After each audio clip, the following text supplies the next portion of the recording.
حضرت زید فرماتے ہیں کہ نبی کریم صلی اللہ علیہ وآلہ وسلم نے حضرت عمر کو فرمایا کہ عمر کیا کر رہے ہو؟ تمہیں تو چاہیے کہ مجھے نصیحت کرو کہ اس کا قرض ہے اور اس کے قرض کو واپس کر دو۔ تمہیں تو چاہیے کہ اسے نصیحت کرو کہ اگر تم نے اپنا قرض واپس مانگنا ہے تو اچھے طریقے سے واپس مانگو، الٹا جو حقدار ہے، جس کا قرضہ ہے میرے ذمے پہ، تم اس کو غصہ کر رہے ہو اور اس کے ساتھ سختی کر رہے ہو۔ حضرت زید فرماتے ہیں کہ نبی کریم صلی اللہ علیہ وسلم نے حضرت عمر کو حکم فرمایا، ابھی قرض واپس کرنے میں دن باقی تھے، نبی کریم صلی اللہ علیہ وسلم نے حضرت عمر کو حکم فرمایا کہ جاؤ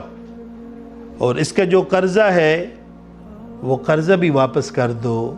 اور ساتھ میں 20 سا کھجورے یا گندم یا جو یہ اضافی بھی دے دو۔ حضرت زید فرماتے ہیں کہ میں حضرت عمر کے ساتھ روانہ ہو گیا،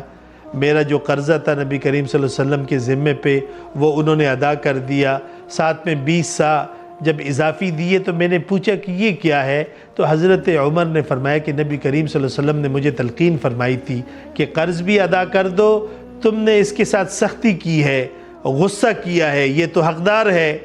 لیکن تم نے اس کو غصہ کیا ہے، سختی کی ہے، تو ابھی اس کے ازالے کے طور پہ 20 سا اضافی طور پہ بھی اس کو دے دو۔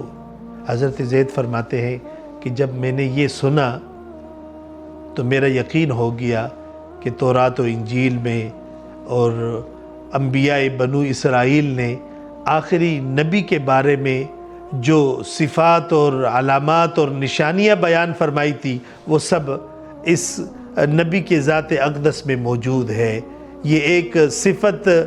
دیکھنی رہ گئی تھی کہ ان کا حلم و تحمل و بردباری اور برداشت یہ ان کے غصے پہ غالب ہے کہ نہیں ہے، تو اس کا بھی میں نے مشاہدہ کر لیا۔ جب مجھے مشاہدہ ہو گیا تو پھر میں نے حضرت عمر سے فرمایا، عرض کیا